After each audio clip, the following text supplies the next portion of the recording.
Now you're live. Okay, well, in fairness to all of you who've shown up on time, hopefully we'll be joined by some other commissioners, but I think we ought to begin the meeting. Why don't we begin with a roll call? Steve? Sure. Now this will go in no particular order, just how I'm seeing you guys on my screen. It's a little easier that way. Mr. Schulman? Yeah, here. Mr. Rowena? Here. Ms. Wells? Here. Mr. Goldstein? Here. Mr. Cantor? Here. Ms. Thomas? Here. And Mr. Mancini? Present. Okay, I have 7. Okay, good. First order of business, public hearing. 1-20R, the Zoning Commission proposed amendments to establish a 12-month moratorium on certain uses in industrial number 1 zone. This is a continuation from our meeting, I believe it was March 11th. I'm sorry, May 11th.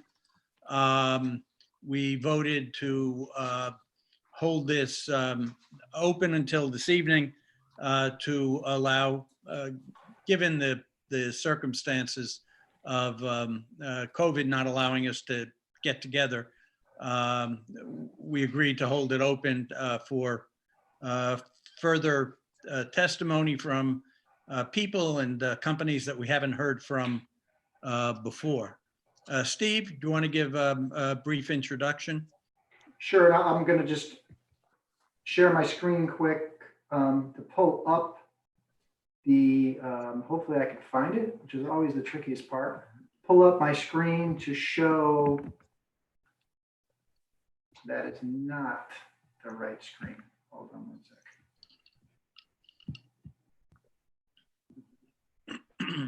All right, I'll work on that part, but I'll give an introduction while just to get the meeting started. Just a quick overview.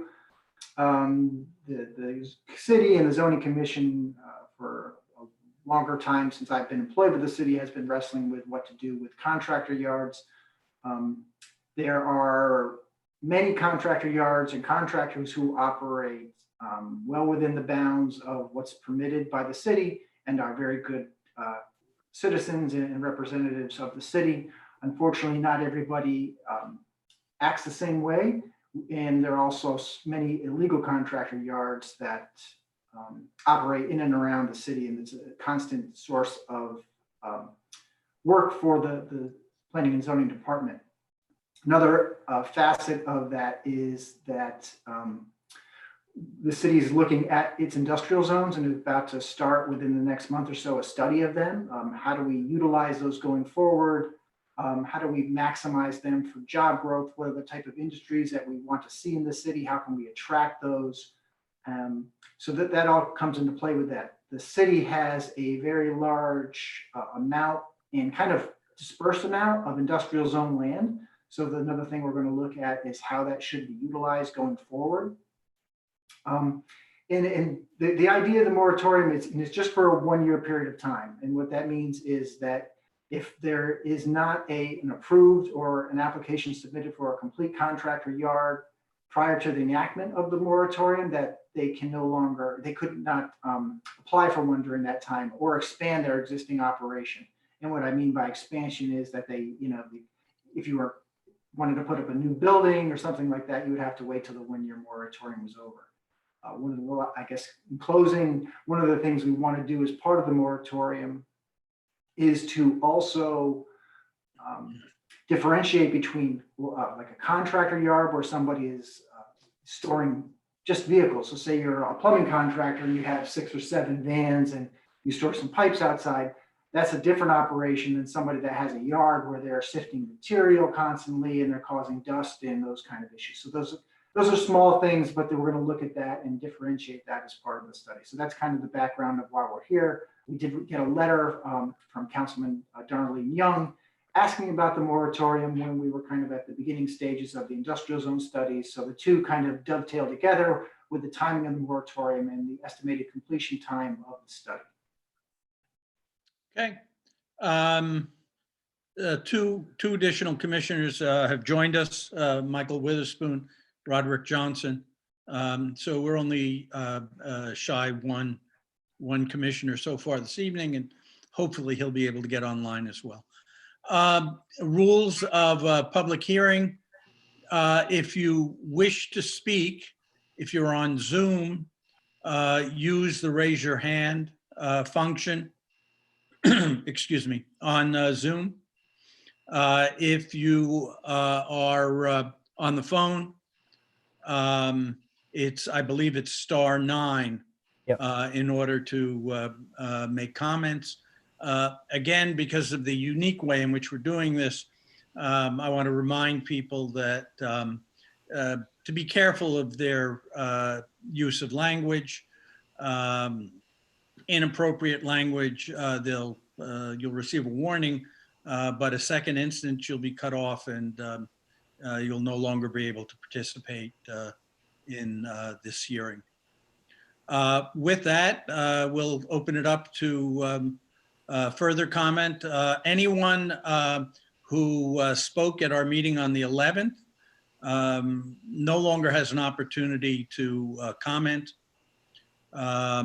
If you have more to say, you can do that through an email to Mr. Kleppen or the zoning department, or if you want to do it the old-fashioned way, even write a letter. But all comments, including verbal, written, and email, will be taken into account. But the hearing will close this evening, and we do have on the agenda an item to act. Whether we choose to act will be up to the commission. With that, we'll open it up to public comment. Okay. Attorney Suchi, did Brian, you? you'll manage that? Yep. So let's start with Liz. See if I can unmute it. There you go. All right, go ahead, Liz. Thank you. Well, good evening, everyone. And thank you, Mr. Chairman and members of the commission, for giving me the opportunity to share concerns of my industrial clients with you as you continue to consider a moratorium on new and existing contractors' yards in the I-1 zone, and also other changes to that zone. You have to forgive me, I'm reading comments, and so I apologize for not looking directly at you, but I thought it'd be a little bit easier, a little bit more expedient. First, I hope that all of you, your families and friends are healthy and safe during these very trying times. I offer my best wishes for a speedy recovery to Mr. Cantor's parents and to all of you and your family and friends who have contracted COVID. And certainly I extend my condolences to all of those of you who have lost friends and loved ones. And I want to thank the zoning staff for its continued assistance in processing applications and permits and answering questions during these very challenging circumstances. As some of you have heard from comments and letters submitted by established contractor yard owners and operators, including JL Seaman, Terzian Trucking, FGB Construction, and others that are part of the record and that I hope you've had the opportunity to read, the imposition of a moratorium on existing and new contractors' yards is a significant issue for all of them. And some of those have been part of the fabric of Norwalk for more than 40 years. And if a moratorium is imposed, it threatens their viability as ongoing concerns. These properly permitted and compliant businesses have been serving the city and its residents through the construction services and materials they provide and are at the heart of the construction industry in Norwalk. As your newly approved advisory plan of conservation and development states, Norwalk, quote, prosperity is rooted in retaining the foundation of its diversified economy, end quote.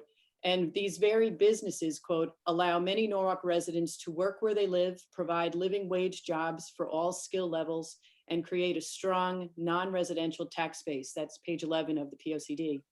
As aptly asked in the first few pages of the POD, the question to you is, what kind of place do you want Norwalk to be, given its diversity of people and businesses and its innovative and prosperous industries? It's clear from the POCD that Norwalk wants to be, quote, business friendly while protecting the quality of life, page 11, and that the city recognizes that it should reserve industrial land, page 19, protect the remains of industrially zoned properties, and encourage, quote, vibrant pockets of industrial users and uses, page 50, when it is often expensive for some of these businesses to operate in Norwalk. Yet this goal seems to be minimized by a moratorium that would impact not the illegal contractor yard owners who operate with seeming impunity, but the established corporate citizens whose businesses allow for residents in Norwalk to enjoy more competitive pricing for services and materials, along with faster response times, and relationships with business owners who have spent decades in the community, who provide living wages to many Norwalk resident employees, and who pay thousands upon thousands of dollars in property taxes to Norwalk. I call to your attention these concepts because approved, compliant, longstanding contractors' yards form the backbone of the construction industry in Norwalk, providing services and materials locally, which help maintain Norwalk as a healthy, vibrant city, page 50 of the POCD. Industrial users and uses are not identified as among the city's weaknesses in the POCD, but are recognized as businesses that should exist in the city, but be quote, limited and held to strict performance standards. Sorry. Accordingly, I urge you to reconsider the outright moratorium, especially during this unprecedented health crisis that we're experiencing, and which has had dramatic impacts on many of these longstanding, necessary, and essential businesses in Norwalk. In my opinion, it's inappropriate and unfair to consider measures to prevent legally operating businesses from expanding their operations, particularly at a time when many of these corporate citizens are struggling to survive and which have been hard hit by COVID-19. Which brings me to my final point. I submitted that it's not the approved permitting longstanding contractors' yards that are the problem, but instead the illegal, unapproved operator who commences business in violation of the city's regulations and ordinances. That's where the problem lies. And that is an issue of weak and inconsistent enforcement, which the POCD identified as well on page 231. The zoning staff does the best job that it can with the limited resources provided to it to identify non-compliant operators and take action. But the failure of the city fathers and mothers to provide sufficient resources to this department so it can identify and resolve violations is a statement of public policy by the city, and properly operating contractors' yards should not have to atone for the sins of other violators. Therefore, I suggest that any moratorium that you consider, if one is to be enacted, be revised to permit permitted, established, longstanding contractor yard owners, those who have a history and relationship with the city and its residents, to be permitted to expand any operations and thereby prosper and succeed. Thank you. Before we go to the next speaker, there's something that perhaps I should have said earlier, because certainly from many of the written responses we've received, it doesn't seem clear. This moratorium is not an attempt to put anyone out of business or to halt anyone's business. In fact, once the study is completed, whatever the recommendations of the study, even after those recommendations may be adopted, anyone who currently operates a legal compliant yard will continue to maintain the right to operate that yard. I think it's important to understand that there is no hidden agenda here to put good citizens out of business. This is an opportunity that we have to take a look at our industrial land and have consultants in consultation with the community and with the city make decisions on how they would like to see industrial land in the city managed and developed. But again, there will be no right to take away the right that the compliant yards currently enjoy as a result of the study. Please, Steve, correct me if I'm wrong on that. No, that's a good summary. I neglected to mention that at the beginning, and I was thinking about that when Ms. Suchi was speaking. Okay. And Steve, just if I could, one clarification point. Anyone who has an application in now and gets approved will be grandfathered in whether this gets passed or not, correct? if someone has submitted a complete application in before the effective date of the moratorium, then and it's complete and approved, then they would not be subject to the moratorium. What if it was half complete, or almost complete, but not approved? What would happen then? Yeah, I'd have to see. I mean, Or let me ask a better question. Is there anyone in that situation currently? That's a better question to ask. no, there's an application, actually one of Ms. Suchi's clients on Wilson Avenue that submitted a complete application. So if that were to be approved by the commission, then that would obviously be able to go forward. There are no, as far as I'm aware, unless there's one that the zoning staff has already approved, I'm not aware of any other ones pending. I had a couple people that submitted applications previously that haven't actually done anything on the site yet, that had approved sites as contractor yards contact me, and those were allowed to. So those could open because, so the one that's the one that's pending, could we make this moratorium subject to final review of that one and let that be the very last? Are we able to do something like that, or is that not appropriate?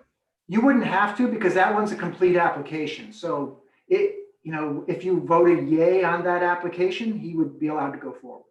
He's been submitted before the effective date of the moratorium, so he would be allowed to continue. Thank you so much for clarifying. And Steve, I'm sorry, I just wanted to circle back on one thing just in case I missed it. Just to confirm, how many applications for expansion of construction yards are in process now and have been submitted to the office? Brian, you can help if you've seen any, but the only one I'm aware of is and I think it's 310 Wilson is the one that's going to be. And I wouldn't call it an expansion of a contractor. It's a new contractor's yard. So Okay. we haven't gotten any applications for a contractor yard to put a new building up or expand their yard. Okay, thank you. Mr. Chairman, if I may, am I here? Yeah. Yes, go ahead, Richard. If I understood Steve's introductory part correctly, and Attorney Suchi's presentation and some of the letters that I read, I think that the issue that was raised has to do with an expansion on an existing yard or an expansion to an existing yard. And I think the request was to exempt that particular application from the moratorium because it would be related to an existing legal compliant contractor yard. So I think that's what the issue was that's been raised by the various letters. And I mean, Attorney Suchi can certainly speak for herself, but I think that's what the issue was, not that they were worried about taking away somebody's right to operate the business. I wasn't referring specifically to any one request or any one letter, but to the letters in general. Several of them talked about this moratorium, putting them out of business, using the opportunity to put them out of business. And that's what I was referring to. With regard to 310 Wilson, we'll have a proper conversation on that when we get to it on the agenda. Indeed. Okay, Brian, next speaker. All right. So phone number ending in 9585. Oh, thank you. Can you hear me? Yes, Yeah. we can. Oh, yes. What do you need from me? My name is Georgiana Rucker, Rucker. The Your first name is Georgiana. And can we have your address, please? Yes, 25 Chestnut, one word, Street, Unit 2H, Norwalk, Connecticut, zip 06854.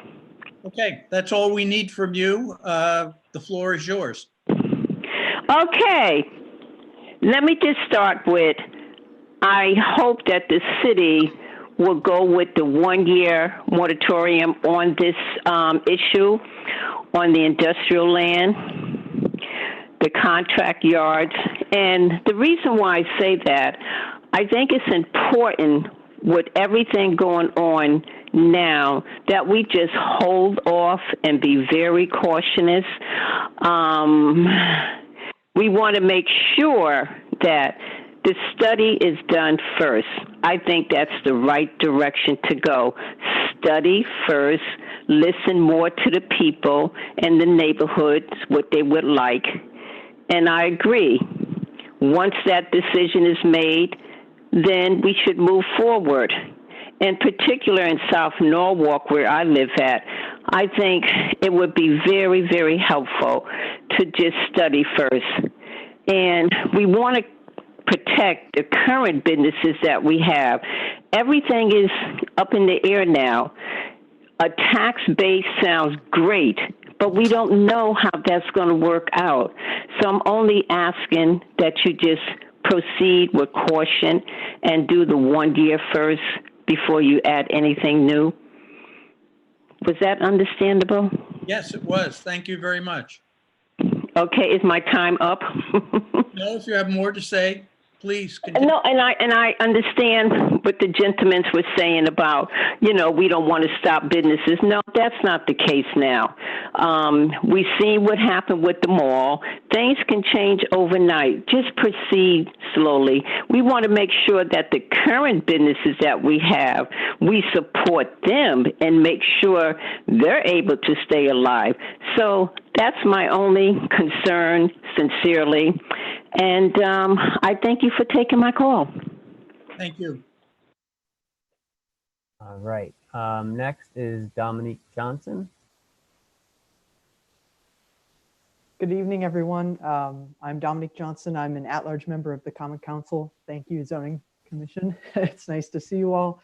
I'm here just to publicly support.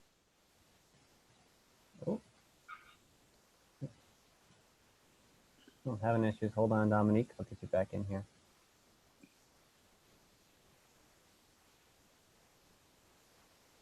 She may have disconnected. We'll see if she comes back. Mr. Chairman, just while we're waiting, I just want to point out, and some of these you received prior, but I just want to indicate for the record, we did get letters today and yesterday. Ms. Suchi alluded to a few of them, but one was a letter in opposition from Seaman Construction dated May 20th, a letter of opposition from FGB Construction dated May 18th, a letter of opposition from Terzian Trucking, and let me see if I got the date on that as well, but we did get that letter, which was dated May 18th. And I previously sent this one out with a letter of opposition from Ginny Ginestri dated May 11th. There were some letters of support, 2 emails from Ms. Wooten, one dated May 11th, one dated May 19th. There was additional correspondence from Ms. Young, Darlene Young from Common Council in support. And just prior to the start of the meeting, I sent in 2 emails from 2 pastors located in South Norwalk, Pastor Ewell, and I don't have the other one on, Brian, if you remember who that was. Ingram. Thanks. Reverend Ingram. Yep, and our prior speaker just she had a brief email of support, but she spoke further on that. So I think that covers the correspondences we received, but I tried to get them out as soon as they came into my office. And Diane Loricella sent something. Yes. Yeah, thank you. Brian, can you get the councilwoman back? Yeah, well, I will try to contact her. I don't know if I have her email, but I'll see if I could reach out to her. And then we have another person who'd like to speak right now. We could let them go and then see if Dominique can get Sure, back. let me just, again, remind whoever wishes to speak, just give us your name and your address, please. All right, Dominique just got back in, so I'll let her go.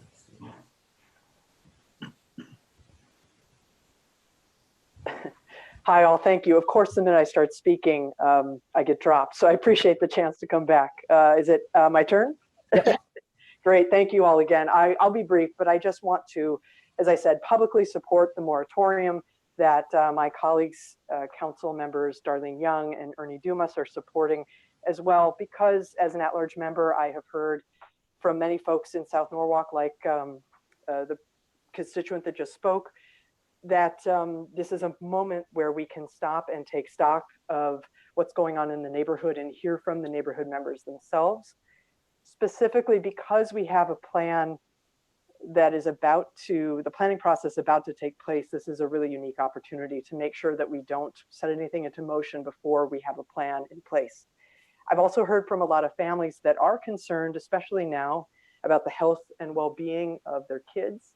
And so having a lot of light industrial space in disproportionately in South Norwalk already makes this of great concern to them, to make sure that, as we know in the plan of conservation and development, we have a steady balance between a livable city, a healthy city, and an economically diverse city. So I want to thank you for the opportunity to join in with my colleagues from District B to support the moratorium. Thanks very much. Thank you. All right. Next, we have Tyson Canavari. Yes, hello. Thank you for taking my call. It's Tyson Canavari, 34 Esquire Road. And my comment would be, I own a small landscaping business here in Norwalk. I rent space in an industrial park and follow the rules and regulations that conservation has put forward, and renting a space, paying taxes on my equipment, so on and so forth. And my question is, does the zoning commission have any further plans to put forth any more enforcement officers out in the field? I know John Hayducky has been wonderful helping out in that regard, but there's so many illegal yards going on in Norwalk, and it just makes, it's lowering our property values. Not to mention it's making it unfair for labor practices in Norwalk as well. I mean, you can go down almost any street now and see a contractor running a business out of his house. And I wonder if you guys might want to comment on that.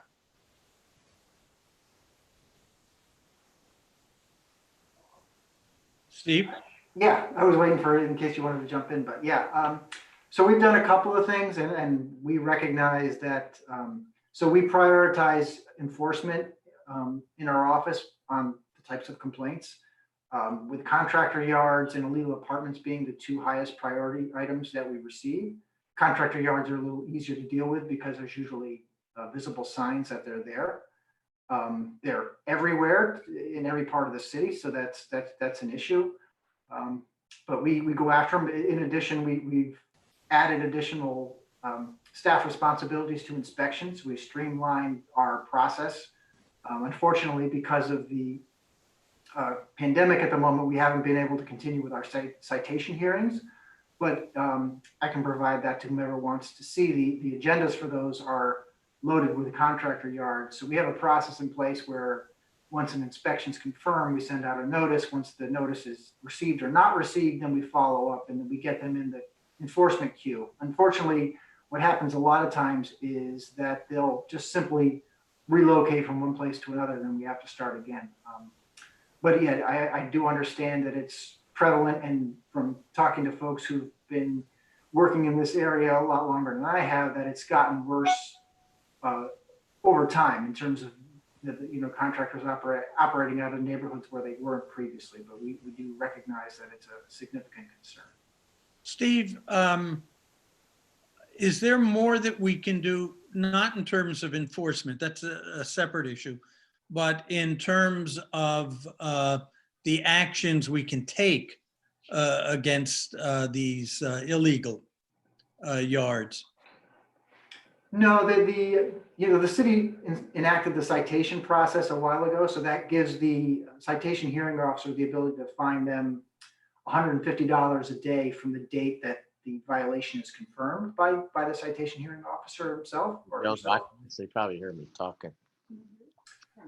We do. Thanks. But that process is better than what was done previously. Previously, things were just sent to corporation counsel, and they would have to pursue a civil action through a cease and desist order, and that's very time consuming. And to be honest, with so many things going on in the corporation counsel's office, it's hard for them to prioritize that. But the citation hearing officer, we can do 20 to 30 different hearings a month, and try to move those through the process as quickly as possible. And we find numerous contractor yards who didn't listen.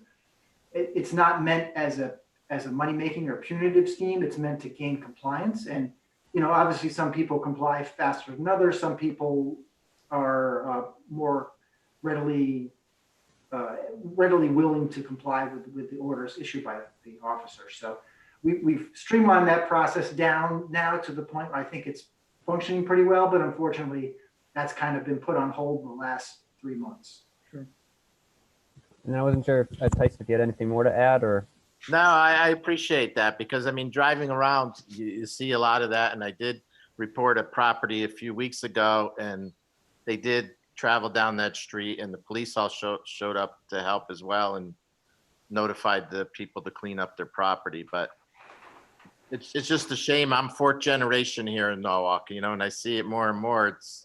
It's becoming prevalent around the city. So I didn't know what actions were taking place. But Steve, thank you very much for shining some light on that. I appreciate it. Thank you, Mr. Canaveri. I wanted to make one further comment because a couple of speakers have alluded to it. We've talked about the study and the role that the community is going to play in this study. In fairness, I believe like any other study that planning and zoning has done over the last several years, there will also be a place at the table for the yard owners to express their opinions as well. This is in terms of the study, it's not going to be one-sided. I get, again, like the POCD and the East Norwalk study, I think that all opinions will be welcomed and considered. Hey, Lou, I have a format question. If I have a question based on what the last speaker said to staff, do I save that for our discussion or can I ask now? No, go ahead. Go ahead. Well, it's still fresh. So Steve, I think the last caller raised a great point. If we put some kind of hiatus on opening new yards, do we put ourselves at risk where these new contractors who would normally go through the process legally, obtain a yard, not be able to then open up in an illegal yard on their property? Do we run a higher risk of that passing this 1 year hiatus? Or there's a lot of pros, but what are some of the cons to this? That's a good question. I mean, I guess hypothetically that could happen if somebody was, typically it's just been my experience that when we chase somebody around that's, illegally housing equipment, they're more likely to try to put them somewhere else as opposed to doing the legal process. Just been my experience based on dealing with individuals like that. I think but to your point though, I think it could end up resulting in certain people that maybe somebody had been planning it all along, or they were in a small lot and they wanted to get to a bigger lot because their business is expanding. That the potential's there where that could happen. But one thing to keep in mind, a lot of the industrial land that's not already a contractor yard, if somebody's already parking trucks on their property now and he swaps out one guy's trucks for another guy's trucks, I don't think that's what the moratorium is intending to stop. I don't know if that directly. But there's no real risk of, and I'll take a very obscure example, but my next door neighbor opening up a landscaping business and then start parking the trucks in his yard, because he can't get land legally. Potentially somebody could say, I was going to open up a yard. I had this piece of property in industrial zone land, but I couldn't put the yard there because of the moratorium. That doesn't mean he has the right to park it on his front lawn. It means he's got to find either a place in Norwalk where he can legally, that's already operating under that permit, or he's going to have to do it somewhere else until the moratorium is lifted. But I guess I'll revert back to my original question. to the best of your knowledge, we don't have situations like that that you're aware of, other than the 310 Wilson, which we'll address. There's nothing that you know of that we're going to prevent a small business owner from being successful because they can't get the right location. There's nothing that you know of. My hypothetical, like we could think of hypotheticals all night long, but reality is you don't know anyone who wants to open a business right now and can't because of this. I wouldn't say anybody that can. So that, I mean, again, the moratorium, I forgot the exact date. So if the commission passed it tonight, it's effective May 29th. So if somebody, not every contractor yard goes to the zoning commission. It's all based on size. So if there's smaller yards that open up legally and they provide all the required paperwork and whatever information is required as part of the permit, then they can come in, get that permit that day, as long as it's in before the 29th. Okay, I think we ought to move on. Brian, next speaker. Yep, phone number ending in 1653. Hi, that would be me. Thank you so much. My name is Willa Jefferson, and I am calling in support of the I apologize, Ms. Jefferson. Can we have your address, please? Oh, I'm sorry. I'm at 22 Cottontail Road, and I also have property in South Norwalk at 8 Hanford Place. Thank you. And as I said, I'm calling in support of the 1 year, 12-month moratorium. And I had several questions, but most of them had been answered by previous speakers or by you guys. What I wanted to know when the study was going to be happening. And also, will there be community or a public hearing or anything, or is this the public hearing that we're having today? The consultant has been hired. Some details, I believe, have to be worked out on the scope of work and so forth, but it should be starting, I would imagine, within the next 30 days or so. The study, that is. There will be an advisory committee that will be working with the consultant on this study, representing the city, the community, the contractors who own the yards, and other interested parties.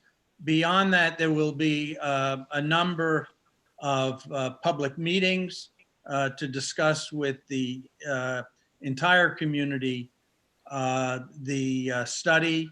And as the study moves forward, there are any number, I think there are 3 or 4 at least, public hearings that would have to be held before any recommendations could be adopted. So there should be, again, within the constraints that we're facing because of COVID, there should be ample opportunity for anyone interested in this issue to voice their opinion throughout the process. All right. And I think I understand it correctly, like those previous legal contractors who already have permits and contractor yards, this is not going to affect them. Only those new people that are submitting permits for a new yard. That's correct. Okay.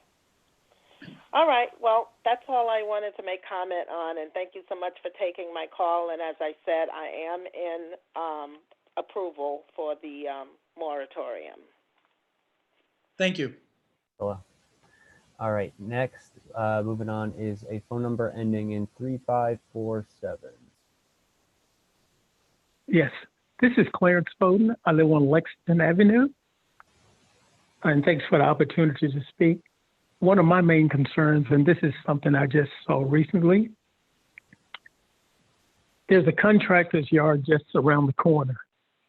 And the people have a tendency to wash the lawnmowers, and as well as they drain the antifreeze from the trucks and it run down the street, which is really dangerous as far as animals. even kids, antifreeze going down the street. And we all know what antifreeze can do if someone swallowed that. So those kind of things, that's really kind of annoying. And I'm all for business, but when people do things illegal, and I'm sure people know that's illegal to do stuff like that. And that's just and not only that, certain streets you can't even pass in the late afternoon. There are so many trucks, and we're talking about a two-way street, but you have to stop and let someone pass and use that type of method to pass by. And it's kind of annoying. But my main concern is I'm all for people who are doing the right things, but those who have illegal yards and who continue to try to evade the system and do things unlawful, that's a problem. Thanks again. I would suggest that activities like draining antifreeze onto the street is something that should be reported to the zoning commission, because that sounds like an enforcement action needs to be taken, whether it's by zoning or the health department or the police department. But I would encourage you to officially report that. I will. Thank you. Steve, is your email address public to everybody? So if someone wanted to report a claim like this, they have access to you? Yeah, mine is right on the P&Z page. Actually, the whole staff is on there, but yeah, mine is right there. Thank you. All right. If you want to give it a minute, see if anyone wants to raise their hand and speak. Otherwise, not seeing anything else pop up.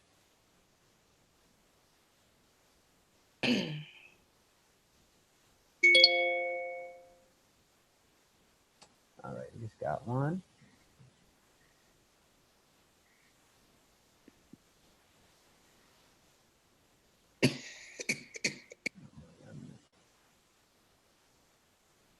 If we have a lull in the action, I'd like to ask Steve a question.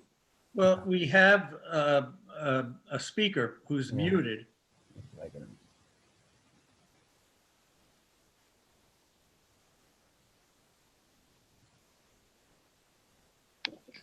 Hi, this is Jacqueline Jordan Byron. We can hear you. Yes, we can hear you. Hi, my name is Jacqueline Jordan Byron. I live in South Norwalk. My address is 100 San Vincenzo Place, Unit 5.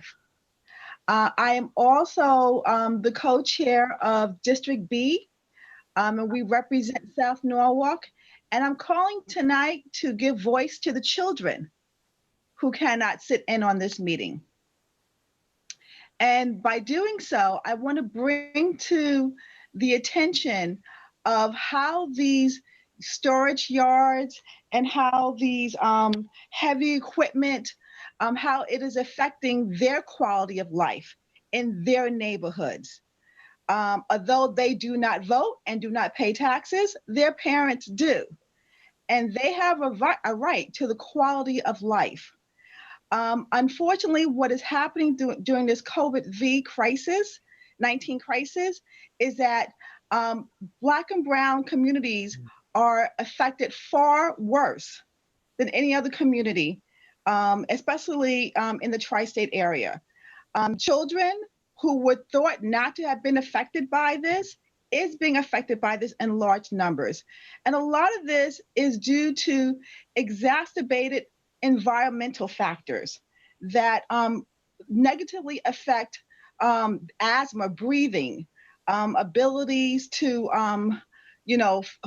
fight off invading viruses, because you are so consumed by smog, so consumed by noise, so consumed by toxic environments in your neighborhood that you can't fight it off.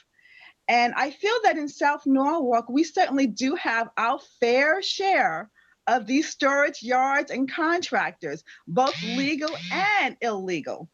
And I am in support of a moratorium for the 12-month stated period to provide some relief, please, and also to give time to the existing city agencies to investigate and enforce violations of those who are currently offending the laws and regulations of this city.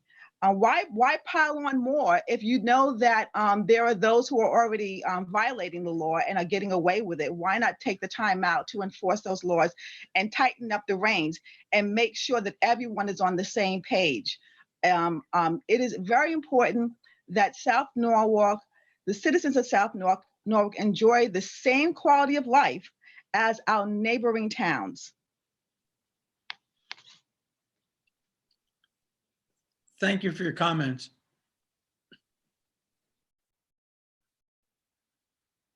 All right. Rich, I don't know if you wanted to chime in. We're having a lull right now, so. Okay. Yes, I just wanted to ask Steve a question on the enforcement aspect. The first, two questions that I wanted to ask. The first one is, in an enforcement situation, is it the operator or the owner of the property that is pursued? And then my second question is, when I was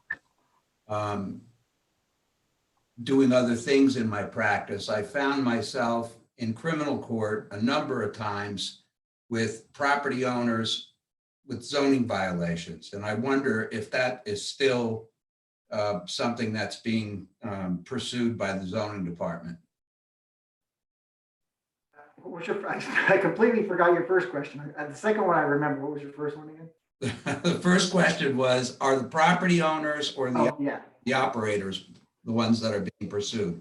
It's technically both, but the property owner is the one that if there's a fine levied, it's going to be on the property owner because they're the one that owns the property and is ultimately responsible. It gets tricky sometimes when we're in front of the citation officer and there's a disagreement between the property owner and then the tenant. So if the property owner is willing to do something, but the tenant's not willing to cooperate, then he's got to go through the eviction process sometimes. So that's prolonged some of our citation actions that we've seen over the past year or so.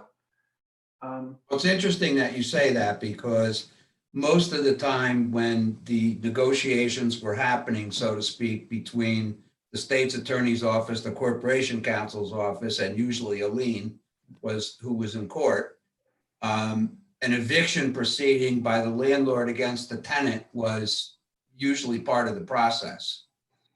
And it can be effective, but like you said, then they go someplace else. Yeah, it's just interesting when you have, and this is a little more of an extreme example, but when you have like a wetlands violation where a neighbor goes onto a neighbor's property by accident and disturbs the wetlands, the actual property owner had nothing to do with it, can also be liable and brought an enforcement action against because it's their property, even if they had nothing to do with it. So yes. Unfortunately, that's how the system works.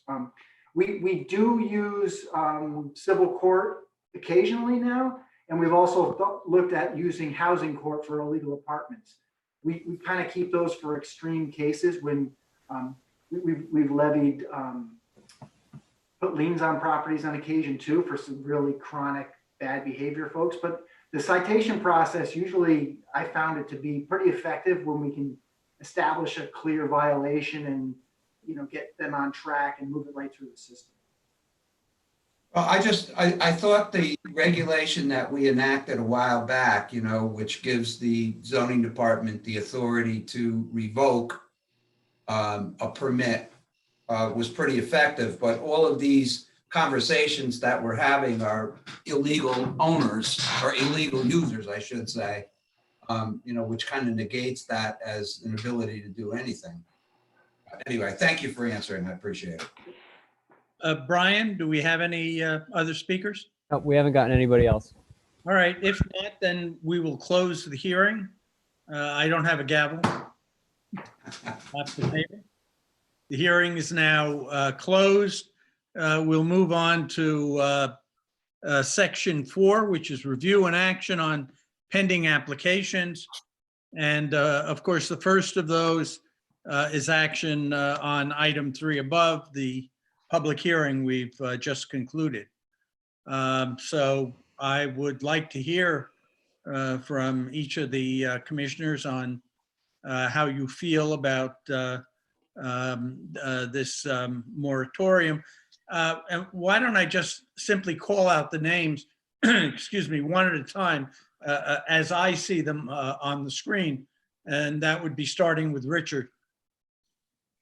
My feeling is that the moratorium as it affects new applications should happen. We are just commencing a study of the industrial properties in Norwalk. So I think a moratorium on new contractor yard applications is appropriate.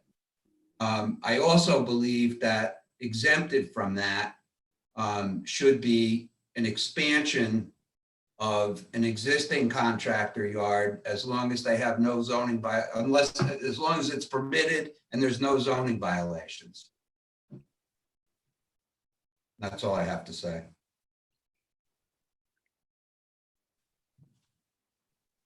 I'm sorry, Nick? Oh, I sort of agree with Commissioner Rowena and what he was saying on both pieces of it, so won't belabor the point. Okay. Stephanie? Hi, I definitely agree with the first point, but I feel like we've talked about a lot of different issues tonight and they aren't all relevant. You know, there's certainly a lot of bad actors out there, and I think we're all sensitive to the community, but the moratorium is really not for those people because they're under the radar anyway. But I think we also all agree that more enforcement should definitely be looked into and the community encouraged to report those instances of infractions. I'm also very sensitive to some of the letters we've received from the business owners. Definitely good corporate citizens are something we want to encourage. I appreciate that they are taxpayers, but then I try to balance that with all the individuals who are also taxpayers. And it seems to me that we all agree here that the study should be undertaken. So I think with any change, there are going to be some pain points along the way. And in my opinion, you know, the community has already bore the pain points for quite some time. So it seems like a good act of faith, if you will, to halt everything for the 1 year while we undertake the study, and period. That's where I am. Thanks. Michael?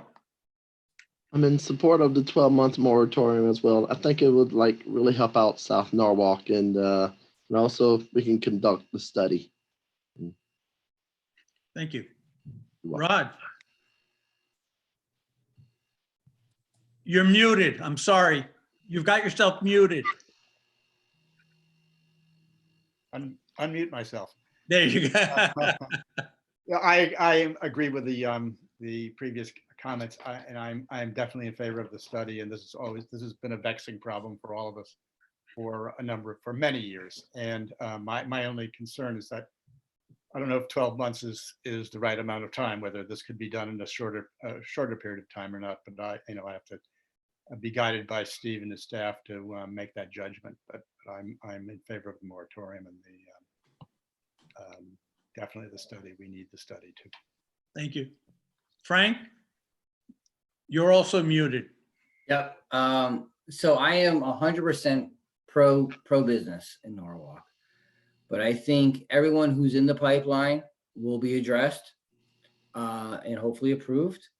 There is no one that we know of that is teetering on the pipeline of wanting to open up a legal contractor yard in Norwalk. Having a study done is best practice. We get to hear from the residents, we get to hear from the business owners, and we get to see the best use. I am in favor of the 12-month moratorium. I sit here today at first conflicted about this, but after hearing testimony last week and this week, that we are putting our small business operators in mind when we do this, and our residents, and this is the most equal thing that we can do to support all of Norwalk. Thank you. Josh? Yeah, I'm also fully in support of the 12-month moratorium. I second Rod's point about whether it needs to be 12 months. I hope maybe we can be flexible as a commensurate with the completion of the study. As a resident of District B, this is an important issue. Really, I believe that this resolution would have happened, commensurate with the study, whether or not there was a pandemic or not. I think that this is the right action to be taken commensurate with the study, and I look forward to the results of that study. So I'm fully in support as well. Thank you. Galen? Yeah, I'm fully in support of the moratorium. I think a study is a very, very good idea. We need to know what we're talking about and, make some good decisions with input from all of the stakeholders about how and where and when contractors' yards are operated. So I am very much in favor of it. All right. Steve, what is the projected length of the study? It's around 12 months from start to finish. Just to give you a quick idea where we're at. So I'm hoping that I can get in front of the Planning Committee of Common Council at the beginning of June to get the scope of work and contract approved. And then that gets to the full council. We also have to work with the law department. So sometimes that can take a little bit of length of time. But I think it'll still dovetail, even if we get delayed a little bit, it'll still dovetail well, because the final stages of the plan, I think, will have most of these details ironed out. And if we get done with that piece of it, or we have a sense of what we want to do regarding the contractor yards earlier, we can always amend the regulation to remove the moratorium. So that option is always out there. You just have to go through the public hearing process again, but it can be done. Frankly, the question I have is not if 12 months is too long, is 12 months enough? Because it's not just that the study needs to be completed, it seems to me, and correct me if I'm wrong here, but that study is going to lead us to a conversation regarding the changes that it recommends, and that's a process that itself can take several months. So does it make sense to have it end concurrent with the study, or what we estimate to be concurrent with any action we take as a result of the study? So if you look, I'm going to make one more attempt to share my screen. I had too many Microsoft Word functions open. So let me share my screen and I can pull up a moratorium, which will probably help. Hold on one sec. My only concern about adopting that is sometimes things take as long as we allow them to. And part of me likes having our feet to the fire, although I also agree that sometimes these processes take longer than we think, especially if we want to provide ample time for community feedback, but I'm a little hesitant. Well, Stephanie, my concern is if the study is scheduled to take 12 months, in all likelihood, it's going to take 12 months. But we need to take action after that. So, all right, Steve, this is the language? Yeah, so hopefully everybody can see the screen. So if you look at Roman numeral 3, the last part of that, so it says it's in effect for a period of 12 months unless extended prior to the expiration. So I think that we can revisit this early next spring, and if it looks like it's on course, the moratorium just expires. Or if you wanted to extend it because you had a couple crucial items, you could extend it for a month, 3 months, or however you felt was appropriate. Well, but my specific question is, if we end it with the end of the study, does that put us in an awkward position if a number of these yards come back to us and they want to expand or take other actions before we've had an opportunity to adopt new zoning regulations? Hypothetically, I guess it could. I would say that I think you'll be 6 months from now, 8 months from now, I think we'll have a fairly good sense of what some of the broader directions we want to go regarding this specific issue. So I don't think you have to take any action on it right now. I think if you get into it and then you feel that the outcome, so if the study pushes you in a couple of different directions related to this specific issue, and that requires further amendments to the zoning map or the zoning text, then you could extend the moratorium in order to deal with that issue specifically. Okay, and to extend the moratorium, do we have to go through the same process of public hearing? I'm not sure if you need a public hearing or not. I mean, if you want, I think that would be the safest course of action. Just to open it up again. So yeah, that's, I think, the worst case in terms of your time. Okay. Can we go back to the screen? Because I'd like to ask for a motion. Has everyone had an opportunity to read the draft resolution? Yes. Yes? Yes. Okay. I would ask for a motion then to approve the draft resolution. So move. Okay, so Michael moved. Is there a second? Second. Okay, Stephanie seconds. Additional discussion. Do we know, I want to make sure that from the past hearing, was everybody at the past hearing or watched the video subsequent to that? Nick was not at the past hearing. As a result, he can't vote on this unless he viewed the video. I have not, so I was going to abstain. Okay. I just want to jump in. I think Galen dropped out. I don't know if we want to hold off a minute for her. Oh, I didn't. Yeah, we're missing a Yeah, box. she's been in and out. So yeah, let's give her a minute or two. Okay. But we can continue the conversation. Steve, if you don't mind, I just had a question. Despite the fact that there will be, assuming this passes, that there will be a moratorium, will businesses and entities that hold existing contractor yards be able to submit applications for expansion or new yards, or be able to at least submit any applications, or is it just a moratorium on the process total from start to Yeah, finish? so we wouldn't accept any applications at that time because it technically wouldn't be permitted. Right. I'm sure we'll get inquiries about, hey, is this an expansion or not an expansion? And right. The easy cases, your brand new building you want is an expansion, but I think we're fairly reasonable people. Yeah. Further discussion?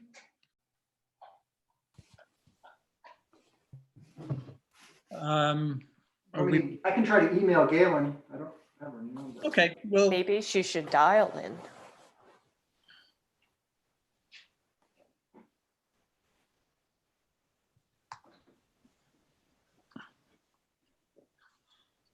There she is. Oh, she's back? Okay. Galen, have you heard the discussion? You're muted. You have to unmute yourself. Well, at one point you all just disappeared. It froze. So you disappeared as well. So up until then, I heard the discussion. I think we're all pretty much in agreement. I think we could just vote. Well, we are. We have a motion on the floor to accept. Let me find it again. To accept the draft resolution to approve. So, Steve, why don't we we can't raise our hands, so let's ask each individual. Sure, I'll do a roll call, and I'm just going to do it by the pictures because it's just easier Sure. to keep track. So this would be a vote in favor of the motion to approve the resolution as stated. Exactly. Okay. Mr. Schulman, Yes. Mr. Rowena, I'm going to vote yes, even though I think there should be an exemption, but the study is very important, so my vote is yes. okay, Ms. Thomas, Yes. Mr. Witherspoon, Yes. Mr. Johnson, Yes. Mr. Goldstein, Yes. Mr. Mancini, Yes. and Ms. Wells. Yes. And I didn't put Mr. Cantor in there because he was abstaining. Okay. All right, the motion passes. Let's move on to the next item on our agenda. Stone Realty Associates. These are the folks on Oakwood Avenue that design and produce tile, I believe it is. Yeah. I recall, and those of you who were on the commission at the time may remember that we were very impressed with the design that they had provided for their facility. They are asking for a one-year extension. It's my understanding that they've been negotiating with the state for some additional land, which they are in the purchase of, either in the process of actually purchasing or have purchased. And they want to do some redesign, I think, by removing the parking garage and using some of that land for parking. So I ask for a motion to approve the one-year extension. So moved. Okay. Second. Okay, any discussion? All right, if not, Steve, we should do another, we can continue with the roll calls. Sure, I believe, was that Mr. Witherspoon who seconded? Yes. Okay. I'll go reverse order. Mr. Mancini? Proof. Ms. Wells? Yes. Mr. Goldstein? Yes. Mr. Johnson? Yes. Mr. Witherspoon? Yes. Ms. Thomas? Yes. Mr. Cantor? Yes. Mr. Rowena? Yes. And Mr. Schulman? Yes. Okay. All right. And Ms. Suchi is excused. I'm not sure who the guest was. All right, next is item C, 3-18 SPR, 6-18 CAM, Petro Home Services, 55 Concord. They're requesting release of their surety. Steve, I believe they've met all the requirements, and typically we simply approve these. Correct. Staff has been out and inspected. They've submitted all the required paperwork. Everything is in order. Okay, then let's do a roll call on this one as well. Sure. Mr. Schulman? Yes. Mr. Rowena? Yes. Mr. Cantor? Ms. Thomas? Yes. That was a thumbs up for Mr. Cantor. Ms. Thomas? Yes. Mr. Witherspoon? Yes. Mr. Johnson? Yes. Mr. Goldstein? Yes. Ms. Wells? Yes. And Mr. Mancini? Yes. Okay. Next, we move to review and action on new applications, starting with 1-20 CAM. That's 310 Wilson Avenue, Web Construction LLC, new contractor storage yard with outdoor material storage, report and recommend action. Steve, could you give us the background on this, please? Sure. I'm going to actually let Brian jump in. And I think they're going to be on your next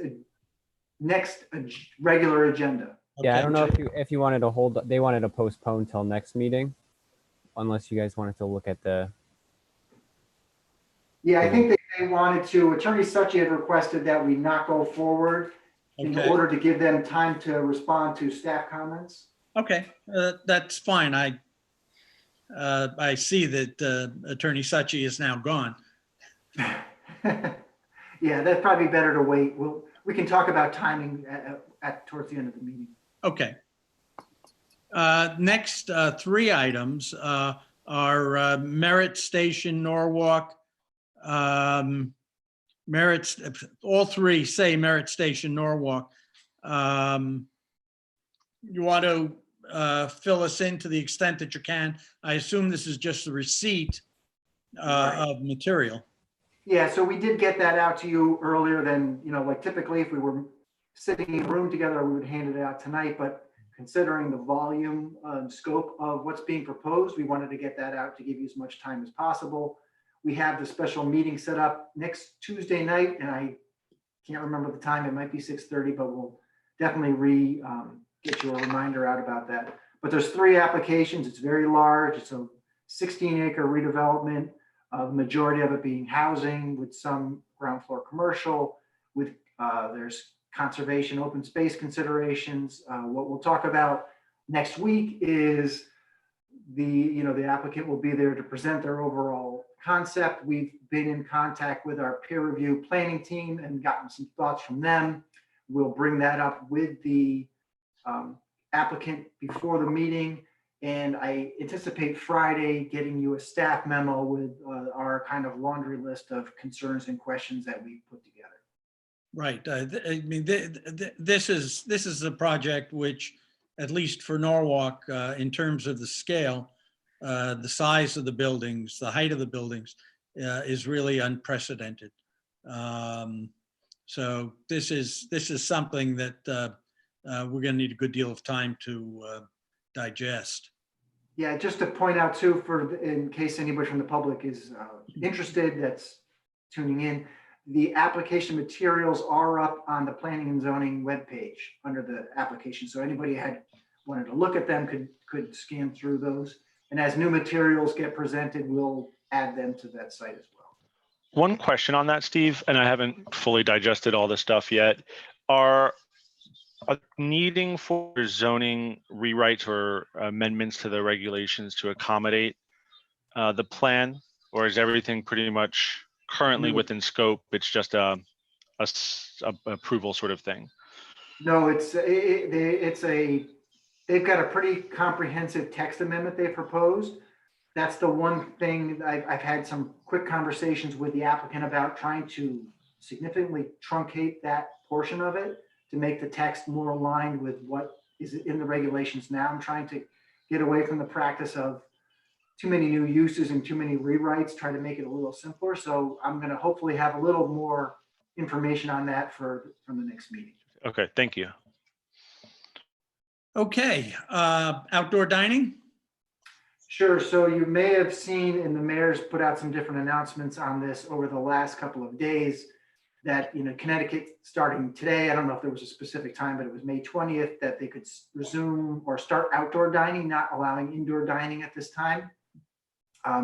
Late last week, there was some initial guidance a couple of weeks ago that this was coming, so we started scrambling, and we got further guidance in the last week, so we had to redo a lot of what we thought was going to be the rules. So we put together, it was a pretty broad team, Jessica Casey, who leads our group, with Sabrina from Economic Development. Brian has been at the forefront of this whole thing with myself, working with Health Department, Fire Marshal, Building, Public Works, the Mayor's Office. Trying to think, I'm probably missing something. So we put together an online application process, which I think is fairly simple. And I think we've been pretty accommodating on the materials that have been submitted. So people upload their documents. So they have to give us some kind of plan. And we've seen some pretty detailed plans to some pretty more simplistic plans, but we've been pretty forgiving on what's been approving based on the guidelines that the state's put out. They have to give us a narrative about how they're going to manage the flow of individuals. There are specific requirements related to how many people can be at a table, how close the tables can be together, how do you manage your waste, how do you manage who's going to the bathroom, and how do people circulate through the establishment. There's the traditional requirements if you're on city property about identification of the city and holding the city harmless. You may have seen today the mayor put out another release where they're closing, well, not closing, but Washington Street's going to be limited to one-way traffic starting sometime tomorrow. to allow restaurants to expand out further if they want to go into the city parking spaces or take up more of the sidewalk. So we're trying to help out as much as we can there. If you're on private property, you're allowed to put up tents and you're allowed to eliminate all your parking temporarily. And that all came through the governor's executive order. So we're trying to track who's doing what so we can make sure people are doing things safely in accordance with health code, building code, fire code. I think we've approved, Brian, correct me if I'm wrong, 22 have received written approval as of this afternoon. There might be a few more that have gotten verbal and get their written tomorrow. And we got a bunch more applications pending over, review. Yeah, I think rough numbers right now, I think we've issued maybe 32 and we've received close to maybe 50, maybe a little bit under 50. So we've been moving as quickly as we can with this. Which way is Washington Street going to be one way? You can go eastbound on Washington Street. So towards the bridge, towards the water. I guess bridges at both ends, yeah. And there's going to be a dedicated, so the northbound, and I have to look at the plan again, the northbound parking is meant to be like drop off and pick up and those kind of things, where the southbound parking is temporarily eliminated. There'll be a dedicated pedestrian pathway on Washington Street, so that can kind of serve as the new sidewalk. And then dining can be expanded out into the street if necessary, or throughout the whole sidewalk. You can't cover up fire access points. We're making sure they maintain all their ADA access. So it's been kind of a, let's get us all done by a bunch of different folks. Who's doing all this reviewing? Just our staff? Brian.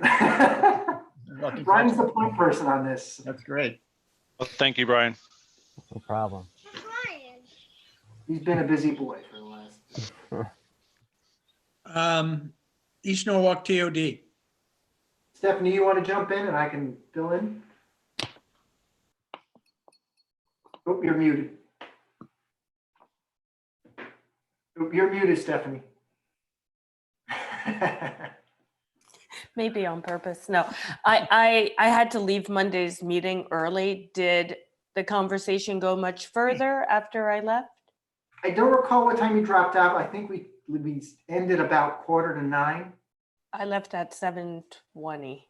Okay, so we went on for a little while. I think since our last update with this group, we're in the final stages of drafting or approving the draft of the actual plan. Last time we talked about the zoning regulations and the design guidelines, but this is the plan itself that would be incorporated in the POCD. So a lot of issues came up from the East Norwalk Neighborhood Association. There were a couple of things that DPW raised.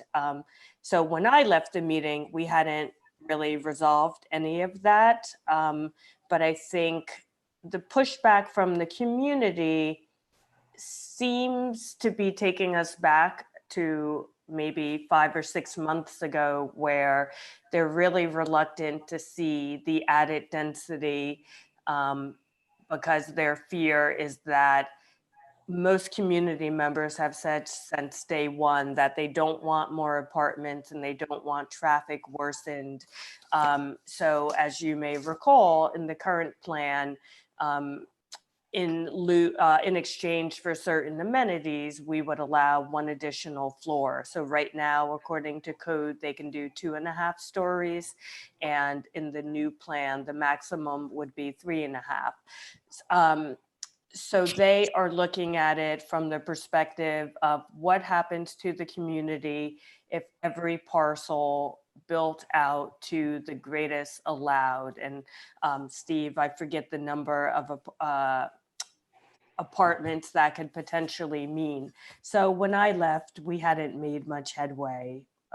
Did we reach any resolution? If the definition of resolution is 100% agreement, then no. I don't expect we will. Yeah, no, I doubt it. But what was the end result of the meeting? So we went through all the E&A, I think it was 13 pages of comments. And so I had responded to those, and our consultant team added comments as well to the E&A response. And, you know, there were some points that we are in agreement with, and, you know, hopefully we didn't spend too much time on those. And then on the points of contention, I think the two big ones, which I don't think we're going to come to a meeting of the minds on, is the additional story and the proposed density. And I think we spent quite a bit of time on the another point we disagree is that so there were three main public hearings through the process. At the first public hearing, there was a lot of strong sentiment about increasing height, increasing density, which we kind of expected that there would be. So the consultant team, as part of the process, started looking at, okay, here's your existing regulations, here's what it allows, here are the conditions on the ground now, so why aren't the conditions on the ground changing? And we started, and then what they did as part of that was we heard what the community wanted in terms of, you know, more green space, more attractive places to congregate, more walkable areas. And a lot of those things, the consultant team said, well, under your existing zoning regulations, there's not an impetus for somebody to improve their property. Why would they change it from what they have now? There's no financial incentive for them to do so. So then we started looking at, you know, they really needed to add some density and add a little bit of height to do that. So the proposed height and density, the way I'm classifying it, I think is measured and moderate. So it's only an additional story of height. I don't consider that big and broad, especially considering what's currently allowed in South Norwalk, and definitely not considering what we're going to talk about next week up at Merit 7 area.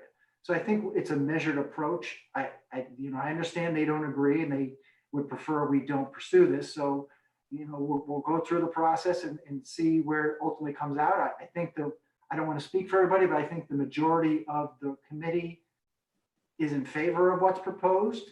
Stephanie can counter that, I guess, but I think. No, I think that's true. Yeah. So, I think what we're trying to do is set up a meeting for next week to go back over one more time, get anybody's further thoughts on the plan, the draft zoning, and the draft design guidelines, so that the consultant can make final edits and we can push it out to the public and have a public, hopefully a big public Zoom meeting at the end of June where we just, you know, we present a plan and then hear comments, and then it goes forward, hopefully forward to the Planning Commission for adoption. Thank you. Okay. That's it, I think. Yeah. Any questions of Stephanie or Steve? Well, if there's never any meeting of the minds, you know, if there continues to be serious objection, can you go forward with it?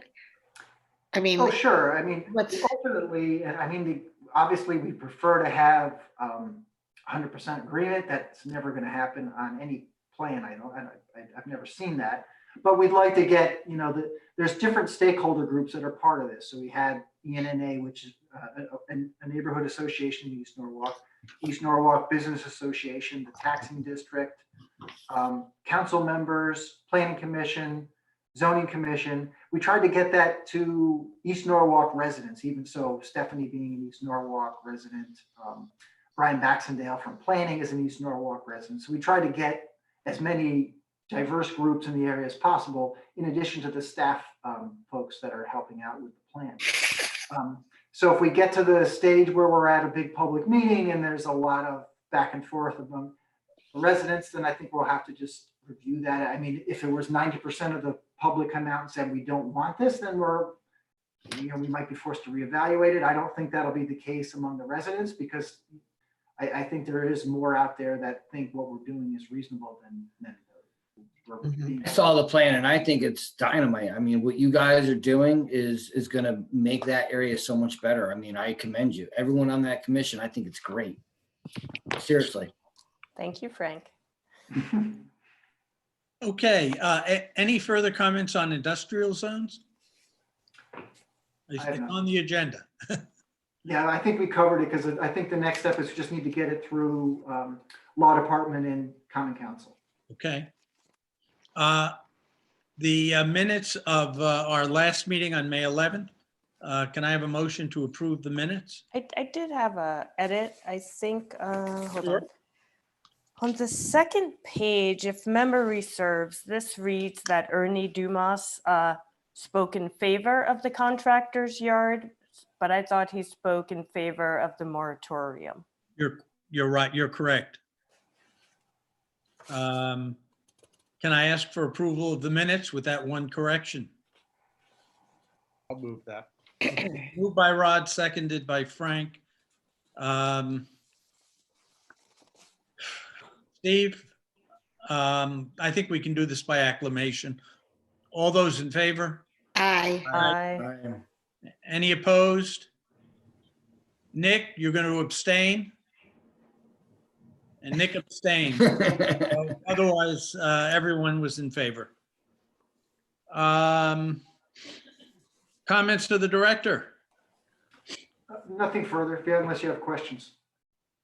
I just had one quick question of the broader zoning rewrite. Is that still moving forward as you've sort of expected, Steve, or has things sort of been paused given this current situations of everything? No, the plan is still to move forward. It's gone through the budget process. I actually, on my written list of things to do, it's actually made it on the list now. So that's a positive sign.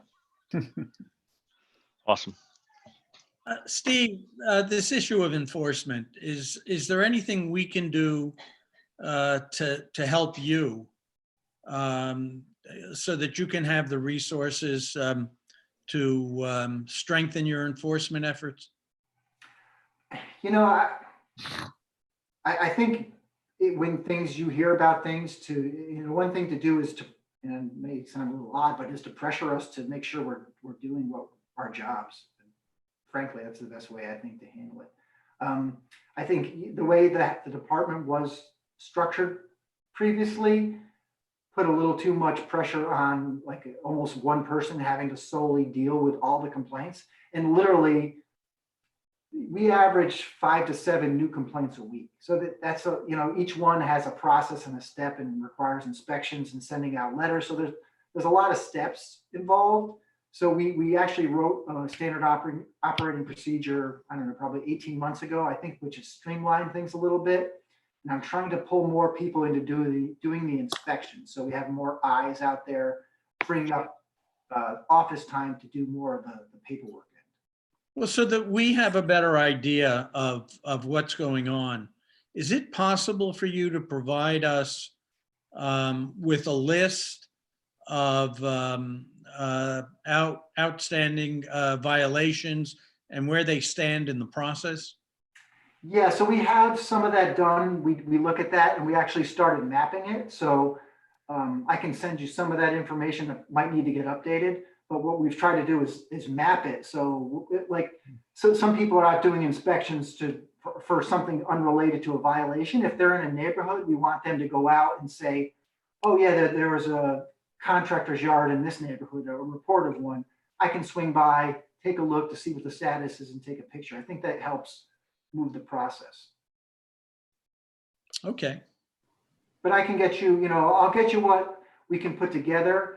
And then if you're looking for more information, we can pull that together. Yeah, get us what you've got. We'll put it on an agenda, not for next week, but perhaps for a meeting in June. We can discuss it and discuss whether there's anything more beyond what you're doing that we recommend you might do, and whether we want that to be an ongoing process or whether it's simply something that we take a single shot at. Steve, how do people make complaints? My neighbor is, we're here, the neighbor is here, and the third lot is just rubble. It's been essentially like a contractor's yard for about a year. Who do they complain to? He was telling me that they had been in contact with zoning and. There's several different ways to do that. So you could go in through the customer service portal on the city's website, and then you enter in the information and that gets routed to me through an email. You can email, I think on the zoning page, there's a complaint form you could fill out. People do it or they just email us directly, or sometimes, when we were open, they would come in with, some people like to try to be anonymous because, if you're,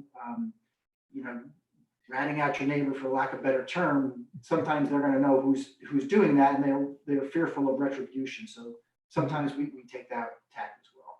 Yeah, I'll tell him those two avenues. Yeah, so that's the common practice. I did, Mr. Chairman, when you mentioned the next meeting, so our special meeting is next Tuesday. Your regularly scheduled meeting would have been, I believe, June 4th. Because of the situation we're in with the Zoom meetings, that's the same night as the planning committee meets. So we can't do the two broadcasts at the same time. So my recommendation is, based on what I see for volume, is maybe we just cancel that meeting and then go ahead with your next June meeting, which I don't remember the date. It's that third Wednesday. And then we'll have to look 17th. at the North 7 applications fall in. Do we want to keep, those might be better off on a separate track within the typical applications. Yeah, and Michael's correct. That meeting would be on the 17th. Okay. Why don't you just confirm that that's available? Yeah, that one I think is all set, but we will confirm that. Okay. So comments from commissioners? If there are none, I will entertain a motion to adjourn. Motion to adjourn. I'll move to adjourn. Okay, Galen and Frank seconds. Stay well. I'm muted. It would help if I wasn't muted when I said I second that. Hope to see you all next Tuesday. Yeah, see you then. Have a Be good well, night. everyone. Yeah. Bye. Have a good night, everyone. Thank you. Good night, guys. Be well.